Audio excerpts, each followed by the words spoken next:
si l'automobiliste ou le piéton ou le vélo ne vous a c'est pas Gilbert vu, Montagnier là, si voilà. t'as pas vu.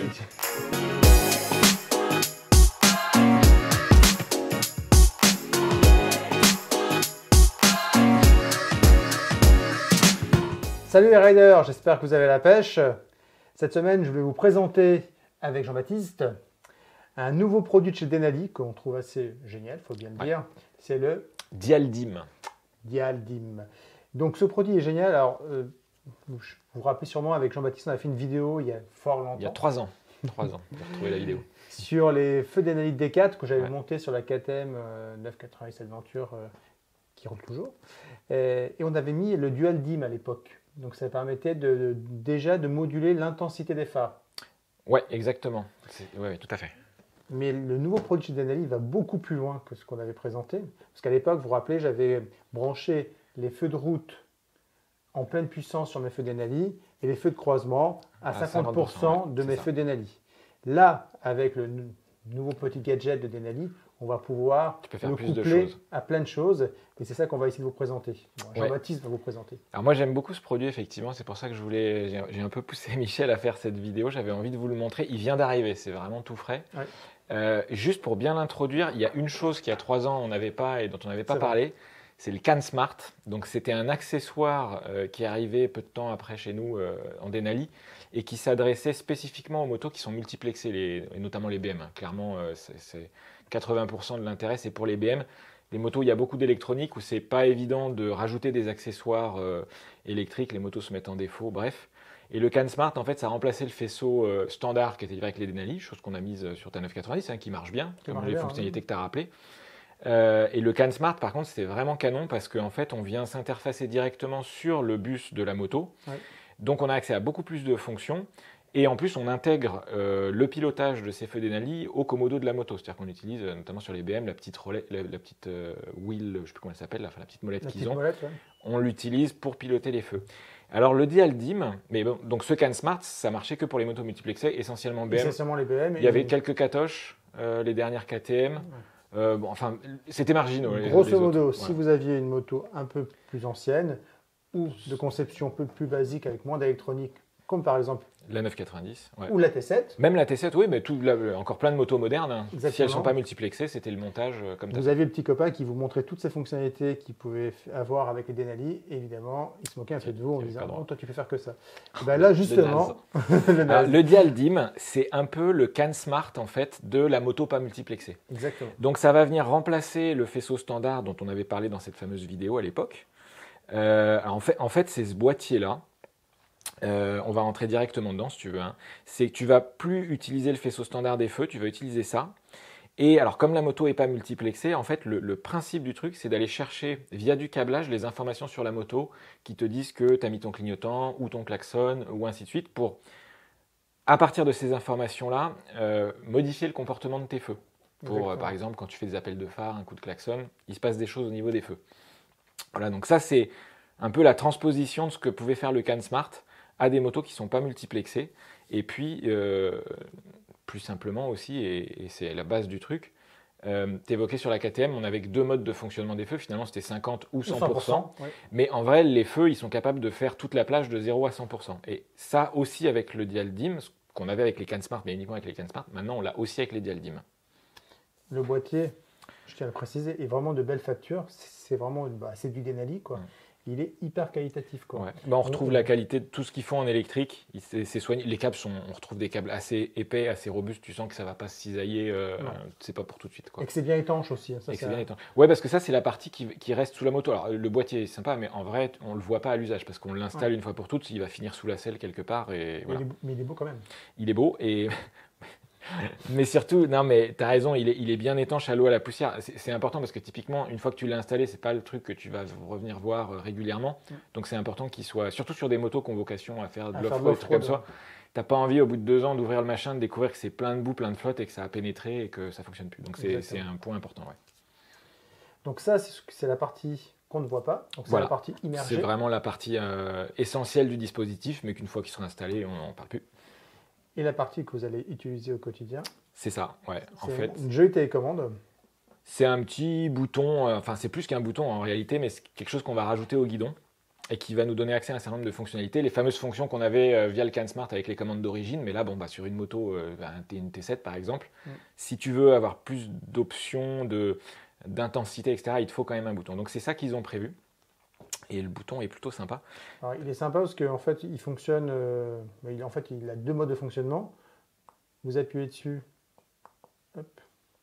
Là, vous avez une première couleur qui s'allume, donc il y a un premier phare qui peut être actionné. Ouais. Vous double-cliquez, vous changez de phare.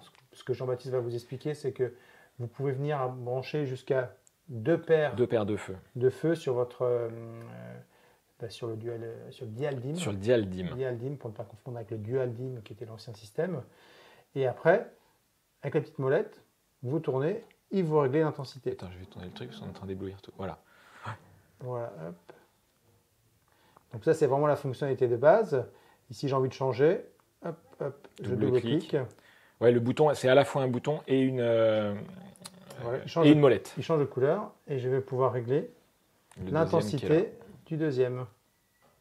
Je crois que je suis en train de tout envoyer sur l'autre. Donc là, hop, je redouble-clique. C'est plus facile en appuyant réellement dessus. Chaque double clic te fait changer de couleur vert bleu. En fait, c'est vrai, j'aurais peut-être dû commencer par là. Pour rappel, pour ceux qui connaissent le CAN Smart, un CAN Smart, ça peut piloter jusqu'à 2 paires de feux. Donc, par exemple, un à vocation plutôt en ville et un autre plus bourrin pour de l'off-road. C'était un peu ça dans l'idée à la base de Denali. Et puis, ça pilotait aussi potentiellement du klaxon, type Soundbomb, et aussi des accessoires d'éclairage pour l'arrière. Tout ce qui était B6 ou DRL chez Denali. Là, le Dial Dim, on rajoute des fonctionnalités, mais quand même, on n'arrive pas au niveau d'un CAN Smart. Et le principe du truc, c'est juste de piloter 2 feux, 2 jeux de feu, ce qui est déjà pas un bon gap. Et alors, moi, ce que j'aime beaucoup, c'est qu'effectivement, on voit donc là, je suis sur le circuit 2, vert, ouais. Vert, donc le circuit 2.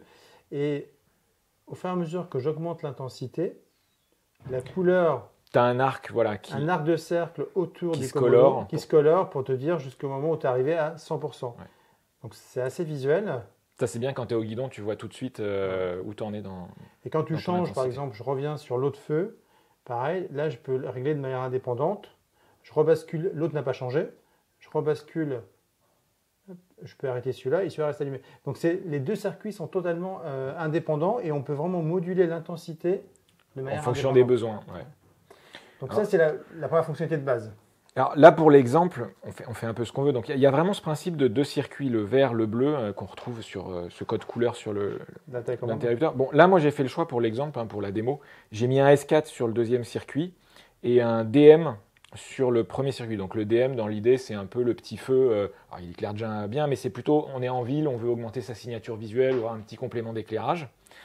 Le S4, à contrario, c'est le petit frère du D4. C'est un feu qui crache un peu plus, qui est relativement compact et qu'on pourrait imaginer dans un usage plus, tu es en pleine campagne, il n'y a pas d'autres usagers, donc tu peux balancer la sauce, tu es en plein phare et voilà.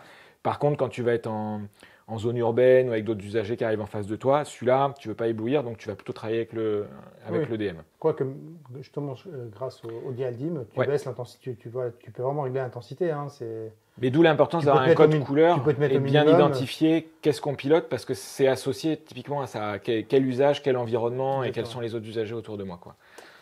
Alors, ce qu'on disait tout à l'heure, il est magique parce qu'il ne fait pas qu'allumer 2 feux, évidemment. Il a 2 petites fonctionnalités. Une que j'aime beaucoup. Vas-y, je te laisse la présenter. Je garde tout. Je mets derrière pour manipuler. En fait, c'est un peu ce qu'ils ont trouvé pour faire l'équivalent d'un CAN Smart multiplexé. C'est qu'on va aller venir chercher de l'info sur la moto de qu'est-ce qui est allumé. Alors déjà, si vous connaissez le principe, déjà ici on a le fil blanc qu'on a branché sur la batterie pour l'exemple. C'est l'équivalent du plus après contact. Ouais. En fait, ça c'est le truc qui fait dire au système la moto est sous tension, on peut y aller. Si tu n'as pas de jus sur ce fil, déjà il ne se passe rien. Ça c'est la situation moto parquée, il ne se passe rien. Après, sur le même principe, on a tout un tas de fils que Denali a bien identifiés. Tu vois, tous ces fils de couleur avec des petites étiquettes, ils sont sympas, ils ont mis des étiquettes pour identifier les choses. iBeam, le bleu. iBeam, c'est plein phare. Plein phare. Le orange, c'est quoi? C'est les clignotants. Right turn, donc ça c'est ton clignotant droit. Donc en fait tous ces fils-là, il va falloir venir. Alors ils sont livrés avec des petits connecteurs de dérivation rapide, c'est ces petits cylindres rouges. On les utilise ou pas, on peut faire des soudures propres, on fait ce qu'on veut, mais l'idée c'est d'aller les dériver sur précisément la lime du klaxon, de ton clignotant droit, de ton plein phare. Et comme ça, le dial dim, enfin le boîtier, sait au moment où tu mets tes clignotants à droite ou à gauche, où tu klaxonnes, où tu mets tes warnings par exemple. Et du coup, ça va avoir ces petits effets intéressants. Donc que là, on va simuler simplement en venant amener le fil sur la borne plus de la batterie. Exactement. En fait, on va simuler si tu klaxonnais ou si tu mettais tes pleins phares. Et tu vas voir l'effet que ça a sur les Donc, feux. imaginons que je mette les pleins phares, justement. Hop. Là, tu as ton circuit 2, donc qui est le circuit qui a vocation à cracher, qui passe à 100%. Donc, imaginons que je fasse des appels de phare. Alors, si c'est en appel de phare, ça donne ça. Et si simplement tu arrives sur une route de campagne très dégagée et que tu veux avoir un max d'éclairage, eh ben, je passe voilà en ce qui plein se passe. phare. Exactement. Et dès l'instant que tu les éteins, tu reviens à ton niveau d'intensité qui était préalablement réglé via ta petite molette. Exactement. Voilà. Alors, le deuxième, on va faire les clignotants. Alors, les clignotants, Si vous allez voir, c'est sympa. Hop, je branche. Et alors, le donc, clignot, il faut imaginer que le signal que le fil reçoit, c'est un alternatif on-off, on-off. Voilà. Donc, Et pareil, cette info est répétée sur le deuxième circuit. Donc là, tu as une signature visuelle assez lourde. Et tu vois au passage, je ne sais pas si vous l'avez vu à la caméra, mais le premier circuit, pendant que Michel faisait ça, le premier circuit s'éteint, de sorte qu'il ne vienne pas perturber, en gros, l'information visuelle qu'on donne. Donc c'est vraiment là, on insiste sur le côté je veux tourner à droite, je veux tourner à gauche. Alors ça montre aussi l'importance, bon là pour l'exemple je vous dis, j'ai pris DM et S4, mais ça montre l'importance de se poser la question des feux qu'on va monter sur le circuit 1 ou le circuit 2, en fonction de ce comportement-là. Mais c'est vraiment, ça fait comme sur les voitures modernes en fait. Où tu as beaucoup de rappels, ouais. Voilà, vous clignotez, du moins vous mettez votre clignotant, ça clignote, le feu s'éteint, j'arrête de clignoter. Et on revient dans la config voilà, d'avant. Et en plus avec une espèce de transition douce, tu sais, c'est pas du on-off, lui il s'éteint, il se rallume doucement. Donc voilà, le pilotage est assez sympa. Alors mon préféré c'est le klaxon. Au klaxon. Vous allez voir, je klaxonne et là... Le klaxon, il est assez violent, c'est-à-dire qu'il fait flasher les 4 feux potentiellement, jusqu'à 100%. Donc là, là, ta signature visuelle, elle est très très forte. Si l'automobiliste ou le piéton ou le vélo ne vous a pas vu... C'est Gilbert Montagnier, là, si voilà. tu n'as pas vu. Hop, bon, j'arrête. Voilà. Mais donc, alors, ce comportement-là, il est pré-paramétré dans le module et tu ne peux pas le modifier. À l'inverse d'un CanSmart où vraiment, via l'interface PC, tu peux faire tout ce que tu veux. Donc, il faut avoir bien en tête ce fonctionnement et adapter en fonction et de ton usage et de ce comportement-là, quel feu tu vas mettre sur le circuit 1, le circuit 2, et donc ces circuits qui sont d'ailleurs évidemment bien distingués, toujours par ces petites étiquettes de couleurs, mais aussi avec la notion de left-right, puisque typiquement quand on veut répéter les clignotants, il faut qu'on sache si tu es en train de clignoter à droite ou à gauche, ça tombe sous le sens. Voilà. Mais il n'y a réellement rien de sorcier pour faire le montage, sachant en plus que même si vous ne voulez pas faire de soudure, ce que tu disais tout à l'heure. Ouais, il livre d'office avec des petits connecteurs de dérivation rapide. Voilà, exactement. Et alors, ils ont même été plus loin, mais les produits ne sont pas encore disponibles, mais soyez assurés que dès que je peux les avoir, on les aura. Qu'en fait, pour même faciliter la tâche du montage, pour ne plus avoir à utiliser ces fils et à les dériver, puisqu'en fait, là j'ai tout assemblé, mais en fait, tout ça, c'est ça, la partie reprise d'information du véhicule, on vient le brancher sur le dial DIM. La petite commande, pareil. Donc ça, en fait, tu peux le débrancher. Et après, Denali va commercialiser des adaptateurs spécifiques aux motos, c'est-à-dire par exemple pour la T7, pour la Panamérica. Et donc au lieu d'avoir ces fils dénudés, pour le klaxon, pour le clignot, tu vas avoir des fils avec des connectiques propres à la Yam, à la Panamérica, à la Kawasaki. Voilà, ça donc c'est vraiment plug and play. Ouais, voilà, Alors, faut aller retrouver sur ta moto les fils, faire les passages de fils, mais c'est tout. Il n'y a plus à couper, dériver, quoi que ce soit. Ils ont vraiment essayé de faire en sorte que ça soit le plus facile à poser. Et le moins intrusif, c'est-à-dire que si un jour tu veux retirer ce système, tu n'as absolument rien modifié à ta moto. Exactement, oui.